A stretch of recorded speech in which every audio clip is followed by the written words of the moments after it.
Welcome Living Hope Church to this video on YouTube. I'm glad that we're able to connect via technology today. Today we're living in a very extraordinary time.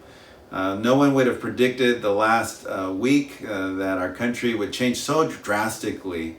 So many different experiences, from learning about social distancing to learning what the coronavirus is and transmitted, learning about how difficult it is to gather simple resources, in some cases even toilet paper, and seeing so many toilet paper memes on the internet. But all kidding aside, it's been a difficult and rough week for many of us as we process the situation of where we are as a society.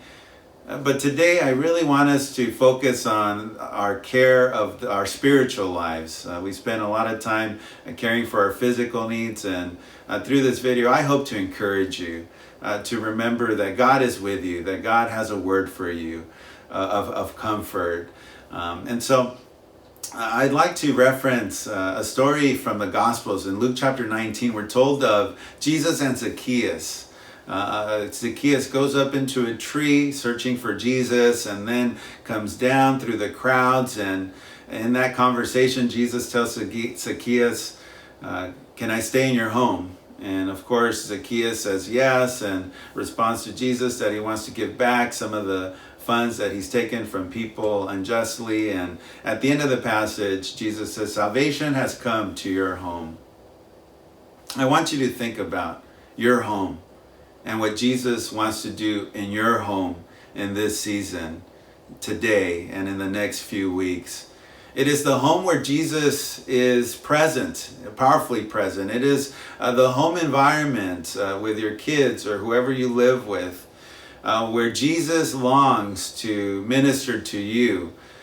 In the early church, they understood this. If we look at the book of Acts, we're told that in the homes is where people encountered Jesus, where they encountered God, where the Spirit of God did an amazing work. We're told that the early church advanced through home gatherings, and in many ways, what you do this weekend, gathering in your home and thinking and reflecting on what God is doing, is something that has happened for 2,000 years.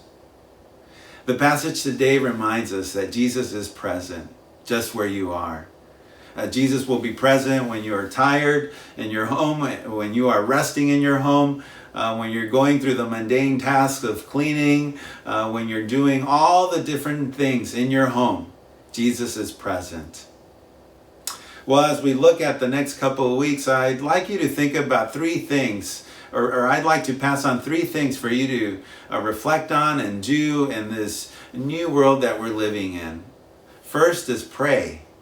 Pray for our leaders across the country, our national leaders, our governmental leaders, our city leaders, all the people making decisions regarding the coronavirus.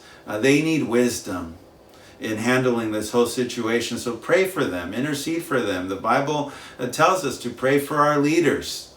Second, related to prayer, is pray for the healthcare workers who are on the front lines dealing with this whole situation. Pray for people in the cleaning industry who are sanitizing our society. Pray for people in law enforcement, the paramedics, the firemen, who will also be around these situations that are difficult. Pray for them. A third part of prayer is pray for our church. Pray for the churches across the country. That we would be able to live out our faith even in this new world. That we would be people of hope. Which brings me to the second point that I'm asking you this morning to do, is be kind and loving to others. Our church name is Living Hope Church because we believe that Jesus Christ is the living hope for us, and also calls us to be a living hope, to be signs of hope in our world. And part of this is being kind to others. Call someone, text someone. If there's someone in your circle that needs assistance, maybe some supplies that they don't have, give them some of yours.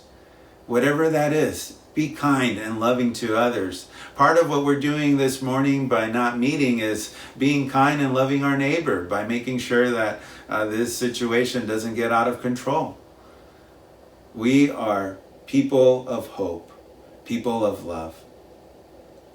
The third thing I'd ask you to do in this new season is to allow God to teach you, to show you, pursue God. In your homes, in your work, be praying consistently, be reading your scripture. One of the reasons why we posted this video is because we want to also give you some resources as you are living your faith in this world, living your faith in your job, living your faith with your family. So one of the resources that we've developed and that's in your emails is a worship service template, so that you can worship God in your home as a family. Take time to read the scriptures, to pray for one another. Over the next couple weeks, we'll be sharing things online for you to be able to allow yourself to create that space to encounter God in your everyday life. Well, again, Living Hope Church, thank you for tuning into this video. Know that I, as a pastor and other leaders, we care for you. We're praying for you. If there's any need that arises, please reach out to us, to me, as we continue to journey in this season. And remember that God is with us, that His Son Jesus Christ journeys with us wherever we go. And we look forward to the time when we gather together again soon. Thank you for your time.